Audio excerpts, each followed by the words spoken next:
من اللہ نور و کتاب مبین صدق اللہ مولانا العظیم الصلاۃ والسلام علیک یا سیدی یا رسول اللہ وعلی آلک و اصحابک یا سیدی یا حبیب اللہ الصلاۃ والسلام علیک یا سیدی یا رسول اللہ وعلی آلک و اصحابک یا خاتم النبیین۔ ہماری اس محفل کے بانی حضرت علامہ مولانا قاری محمد مقصود صاحب اور نہایتی واجب الاحترام ہمارے محسن و مشفق قبلہ قاری محمد اشرف علی صدیقی صاحب کے نور نظر، میری مراد قاری محمد زین صاحب جو ہماری اس محفل کی زینت بھی ہیں، ہمارے اس محفل کے صدر بھی ہیں اور ہمارے اس محفل کے خصوصی خطیب بھی ہیں۔ بس چند منٹ کے لیے مجھے ہمارے محترم نے حکم دیا تو اس لیے میں آپ حضرات کے سامنے حاضر ہو گیا۔ بلا تمہید میں اپنی گفتگو کو آگے چلانا چاہتا ہوں کیونکہ وقت کے دامن کے اندر اتنی گنجائش نہیں۔ اب سب حضرات تشریف لائے، یہ سرکار کا میلاد ہے، ہم سب حضرات سرکار کے میلاد کا تذکرہ کرنے کے لیے جمع ہوئے۔ کس سرکار کا تذکرہ ہم کرنے کے لیے جمع ہوئے؟ کون سے محبوب کا تذکرہ آج ہم رب تعالیٰ نے ہمیں توفیق عطا فرمائی؟ وہ محبوب، وہ شانہ والے، وہ سرکار دو عالم کہ آمد سے پہلے حضرت موسیٰ علیہ السلام نے جب سرکار کی بات نہیں سرکار کی امت کی بات کرنے لگا ہوں، سرکار کی امت کی یعنی کہ میری اور تمہاری شان جب پڑی کہ ایک نبی آخر الزمان تشریف لائیں گے، ان کی شان تو وراء الورا ہے، ان کی امت کا یہ مقام ہوگا۔ یہ حضرت موسیٰ علیہ السلام نے جب پڑھا تو رب کی بارگاہ میں التجا کی کہ یا اللہ، یا تو یہ امت مجھے عطا فرما دے یا اس محبوب کا مجھے امتی بنا دے۔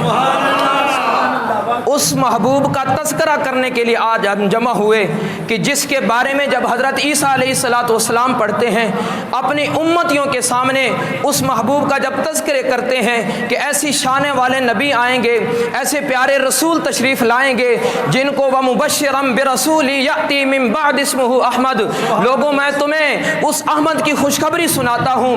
اب دیکھیں نا، ہر آدمی کہتا ہے کہ میرے پیر سے بڑا کوئی پیر نہیں، میرے استاد سے بڑا شاگرد کہتا ہے کوئی استاد نہیں، میرے جناب والا امام سے بڑا کوئی امام نہیں۔ ہر آدمی کہتا ہے جو میرا ہے بس وہی ہے، اس کے علاوہ کوئی نہیں۔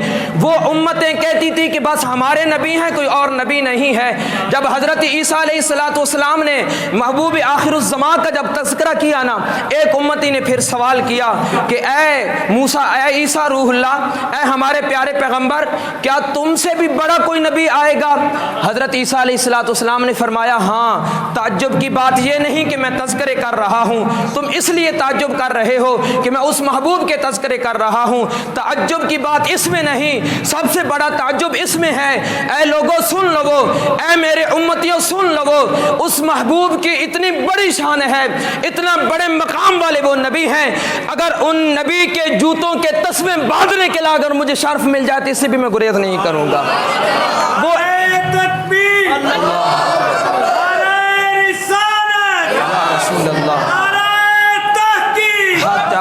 اس نبی کے جوتوں کے تسمے باندھنے کا اگر مجھے شرف مل جائے میں پھر بھی یہ اعزاز سمجھوں گا۔ اتنے بڑی شانوں والے وہ نبی ہیں، ان نبیوں کا تذکرہ، نبی آخر الزمان کا تذکرہ پہلے نبی کرتے آئے، لیکن میں اور آپ کتنے خوش نصیب ہیں، رب سے مانگا بھی نہیں، التجائیں بھی نہیں کی، لیکن جب آنکھ کھولی اس زمین پر تشریف لائے، دنیا کے اندر جناب ہماری ولادت ہوئی، ہماری پیدائش ہوئی، ہم نے آنکھ کھولی، ہمارے والد مسجد سے مولوی صاحب کو بلا کر لائے، مولوی صاحب نے کان میں آ کر یہ خوشخبری سنائی، مبارک ہو تم حضور کے غلام کے گھر میں پیدا ہوئے ہو۔ آج ہم اس محبوب کا میلاد کیوں نہ منائیں؟ اور پھر جب وہ محبوب تشریف لائے، رب تعالیٰ نے پھر کیسا اعلان فرمایا؟ رب نے فرمایا قد جاءکم من اللہ نور و کتاب مبین۔ لوگوں، پہلے نبی تو تذکرے کرتے تھے محبوب تشریف لائیں گے، اب سن لو قد جاءکم من اللہ نور، تمہارے پاس وہ نور والا تشریف لا چکا ہے۔ اور پھر آیت کا انداز دیکھیں، آیت کا انداز دیکھیں، علماء تشریف فرما ہیں، اس بات کی قرہ حضرات بھی تشریف فرما ہیں کہ رب تعالیٰ نے فرمایا قد، پہلے قد لگایا، پھر جا کے اوپر مد لگائی، پھر آگے شد لگائی۔ آیت کا انداز ایسا رکھا کہ لوگ پڑھنے والے، میرے بندے قرآن کی تلاوت کرنے والے بھی سمجھ جائیں کہ پہلے قد ہے، پھر مد ہے، پھر شد ہے، آنے والا ویسے نہیں آیا، بڑی شد و مد کے ساتھ آ رہا ہے، بڑی شد و مد کے ساتھ وہ محبوب تشریف لا رہے ہیں۔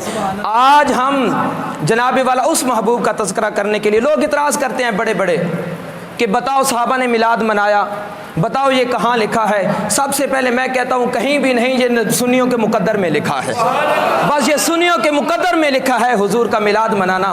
اگر صحابہ کی بات کرتے ہو، نسائی شریف کی حدیث پڑھنے لگا ہوں، ایک مرتبہ حضور علیہ الصلاۃ والسلام اپنے حجرے سے باہر تشریف لائے، مسجد نبوی کا صحن ہے، صحابہ کا مجمع لگا ہوا ہے، جھرمٹ کے اندر جس طرح آج ہم نے یہ محفل سجائی، اسی طرح صحابہ بیٹھ کر تذکرے کر رہے ہیں۔ حضور باہر تشریف لائے، دیکھا صحابہ بیٹھے ہیں، حضور بھی آئے، پوچھا اے میرے صحابہ آج کس چیز نے تمہیں جمع کر رکھا ہے؟ ما اجلسکم، تم کس لیے بیٹھے ہو، کس وجہ سے آج تم جھرمٹ بنا کر بیٹھے ہو؟ صحابہ کا جواب سنیں، جلسنا نذکر اللہ ونحمدہ۔ صحابہ نے عرض کی یا رسول اللہ صلی اللہ علیہ وسلم، ہم اس لیے بیٹھے ہیں کہ نذکر اللہ ونحمدہ، ہم ایک تو اللہ کا ذکر کر رہے ہیں، دوسرا اس کا شکر کر رہے ہیں۔ اچھا کس بات پہ ذکر اور شکر ہو رہا ہے؟ توجہ فرمانا، صحابہ نے محفل میلاد منائی یا نہ منائی، بس فیصلہ آپ کے ہاتھوں میں۔ میں نسائی شریف کی حدیث سنانے لگا ہوں، نذکر اللہ ونحمدہ علی ما ہدانا لدینہ۔ صحابہ نے کہا کہ ہم اللہ کا ذکر کر رہے ہیں، اس کا شکر کر رہے ہیں، کس بات پر؟ اس بات پر کہ رب تعالیٰ نے ہمیں دین کے ذریعے سے ہدایت عطا فرمائی، علی ما ہدانا لدینہ۔ ایک تو بات یہ ہے جس وجہ سے ہم بیٹھے ہیں کہ رب کا شکر اس بات پہ کر رہے ہیں کہ رب تعالیٰ نے ہمیں دین کے ذریعے سے ہدایت عطا فرمائی۔ دوسری کس بات پہ ہم رب کا شکر کر رہے ہیں؟ وَمَنَّ عَلَيْنَا بِكَ، اے محبوب دوسری وجہ جس کی وجہ سے ہم آج اس مسجد میں بیٹھے ہیں، اس نبوی کے صحن میں بیٹھے ہیں، دوسری وجہ یہ ہے کہ وَمَنَّ عَلَيْنَا بِكَ، رب تعالیٰ نے بہت بڑا احسان کیا کہ نبی ہمیں عطا فرما دیا، آپ جیسے رسول ہمیں عطا فرما دیے، ہم اس بات پر رب کا شکر ادا کر رہے ہیں۔ اب فیصلہ آپ نے کرنا صحابہ نے میلاد منایا یا نہیں۔ اب حضور کا یہ بات جب حضور نے سنی، اب حضور کا آگے جواب سنیں، آگے حضور نے بات کیسے بڑھائی۔ حضور صلی اللہ علیہ وسلم نے فرمایا اے میرے صحابہ اس بات پر تم قسم دیتے ہو کہ اسی لیے بیٹھے ہو؟ اس بات پہ تم قسم دیتے ہو؟ نسائی شریف کے الفاظ ہیں، قسم دیتے ہو اس بات پہ کہ اس لیے بیٹھے ہو؟ صحابہ نے عرض کی یا رسول اللہ صلی اللہ علیہ وسلم، ہم اس بات پہ قسم دیتے ہیں کہ ہم اسی لیے ہی بیٹھے ہیں، ہم اسی لیے بیٹھے ہیں۔ اب حضور علیہ الصلوۃ والسلام نے فرمایا اے میرے صحابہ یہ بات جب سنی نا، یہ نہیں فرمایا تم نے شرک کیا، تم نے بدعت کی، تم نے میری میلاد کے تذکرے شروع کر دیے، نہیں، حضور علیہ الصلوۃ والسلام نے فرمایا اے میرے صحابہ مجھے آپ کی نیت پہ کوئی شک نہیں۔ قسم اس بات پہ لی جاتی ہے کہ جس میں نیت پر شک ہو کہ شاید یہ جھوٹ بول رہے ہیں۔ صحابہ کو فرمایا اے میرے صحابہ مجھے آپ کی نیت پہ کوئی شک نہیں کہ تم اس لیے بیٹھے ہو، میں اس لیے تم سے قسم لے رہا ہوں کہ اتانی جبرائیل علیہ السلام، تمہارے اس فعل پر ابھی میرے پاس جبرائیل تشریف لائے، وہ حاضر خدمت ہوئے، انہوں نے مجھے یہ خوشخبری سنائی، اخبرنی ان اللہ عز وجل یباہی بکم الملائکہ، جبرائیل نے مجھے ابھی یہ خوشخبری سنائی۔ جبرائیل نے کہا اللہ تعالیٰ فرماتا ہے کہ اے میرے محبوب ذرا باہر نکل کر اپنے صحابہ کا یہ عمل دیکھو، اس عمل کے اوپر یباہی بکم الملائکہ، رب تعالیٰ فرشتوں کے اندر فخر محسوس کر رہا ہے۔ میں اس لیے تم سے قسم لے رہا ہوں کہ جبرائیل مجھے خوشخبری سنا کر گئے کہ تمہاری اس ولادت کی خوشی پر محفل کا انعقاد کرنا، رب اس پر خوش ہو رہا ہے۔ اللہ اکبر۔ اب فیصلہ آپ کے ہاتھ میں، میں آپ کے اور حضرت صاحب کے درمیان زیادہ حیل ہونا نہیں چاہتا، بس انہی الفاظ پر اپنا اختتام کرتا ہوں۔ ایک ہی بات حدیث شریف جو میں نے بیان کی، فیصلہ آپ کے ہاتھوں میں کہ میلاد صحابہ نے منایا نہیں، سینکڑوں اس طرح کی احادیث ہمارے پاس موجود ہیں۔ اگر کوئی مانے نہ مانے اس کی مرضی، سینکڑوں احادیث اس سے طویلیں لے لے اس کی مرضی، یا منو ان یہ بات مان جائے کہ صحابہ نے میلاد منایا یہ اس کی مرضی، اس کی قسمت کی بات ہے، مرضی کی بات نہیں۔ جس کی قسمت میں رب تعالیٰ نے حضور کا میلاد لکھا وہی مناتے ہیں۔ اللہ تبارک و تعالیٰ ان الفاظ کے اندر کوئی مجھ سے کما پیشی ہوئی معاف فرمائے۔ اللہ تبارک و تعالیٰ میری مختصر سی حاضری اپنی بارگاہ میں قبول فرمائے۔